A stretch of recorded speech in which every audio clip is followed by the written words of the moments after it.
봉쇄로 인해 경제적 어려움이 커지자 위험을 무릅쓰고 봉쇄를 해제한 유럽에서 재확산 조짐이 분명하고 그동안 잘 관리하고 있던 한국의 상황도 위기일발이다.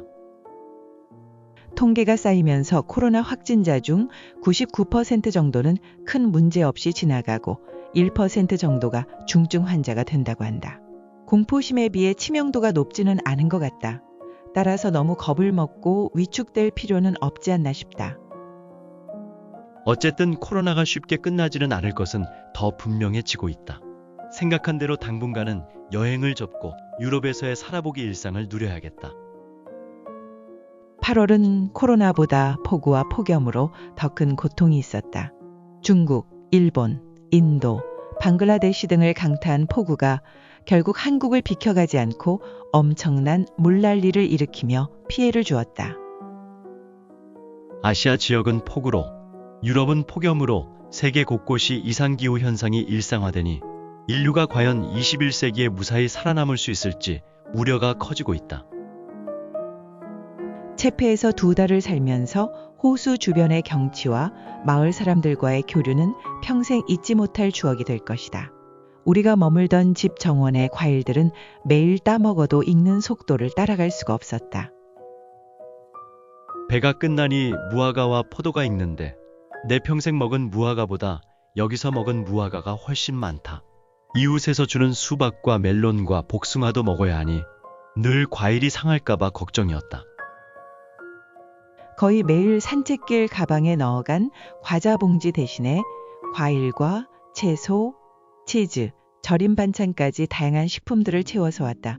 말은 통하지 않았지만 커피와 라키도 많이 마시며 사진도 찍고 영어가 되는 외지의 자녀들과 화상통화도 많이 했다.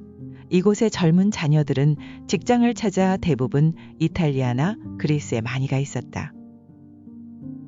바로 이웃인 누리영감 식구들과 율리 할머니, 같이 배 쉬러 나가 놀다 온 보미와 지마 부부, 이름은 어려워 기억하지 못하는 부잣집 노인 부부, 그리고 알렉산드라 가족과 할아버지, 할머니, 이모네 등 모두 10집과 교류하며 지냈다. 모두 착하고 정이 많아 우리에게 이것저것 많이 챙겨주었다. 알바니아 시골의 정은 옛날 한국 시골과 흡사했다. 북마케도니아를 같이 관할하고 있는 불가리아 주재 한국 대사관과 그리스 주재 한국 대사관을 통해 알아보니 현재 두 나라 모두 차를 가지고 육로 이동이 가능하다. 북마케도니아는 코로나 PCR 검사가 필요 없지만 그리스는 3일 이내에 PCR 검사 서류가 있어야 한다. 어차피 여행하기 힘든 상황이니 체류 비용이 저렴한 북마케도니아를 택했다. 알바니아에서 179일을 머물고 8월 26일에 북마케도니아로 이동했다.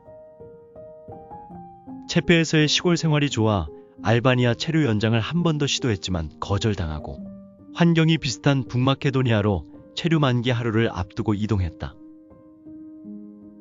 에어비앤비를 뒤져서 스페티 니콜레라는 작은 도시에 적당한 집을 구했다.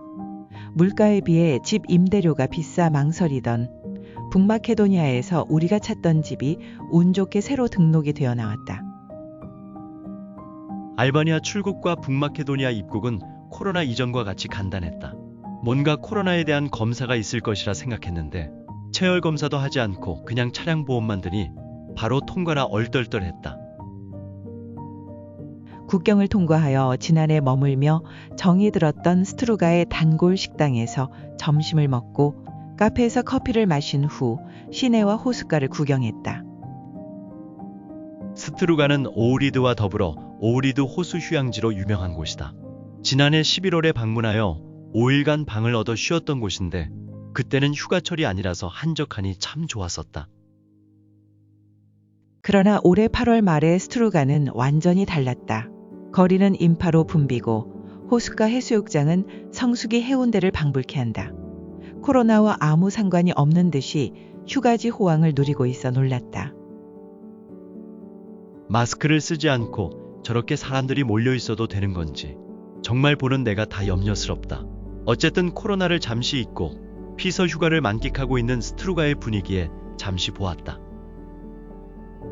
오후 4시쯤에 스트루가를 출발하여 오후 8시 정도에 스베티 니콜레에 도착.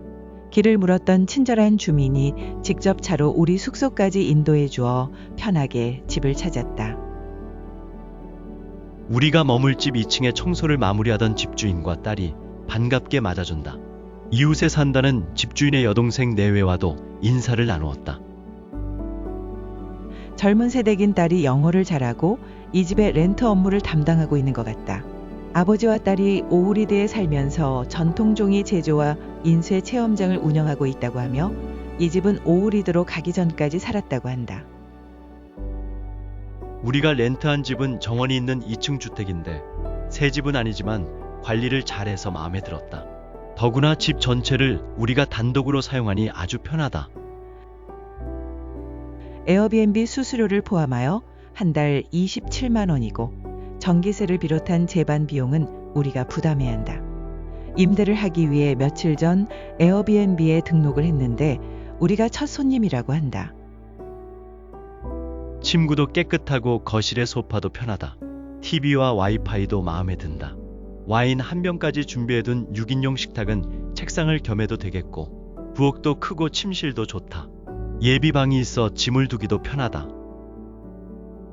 하루를 잘 보낸 후 주인 부녀가 찾아와 우리 여권으로 경찰서에 거주 등록을 해주었다. 이런 절차는 처음인데 이곳에는 아직 이런 조치가 필요한 모양이다.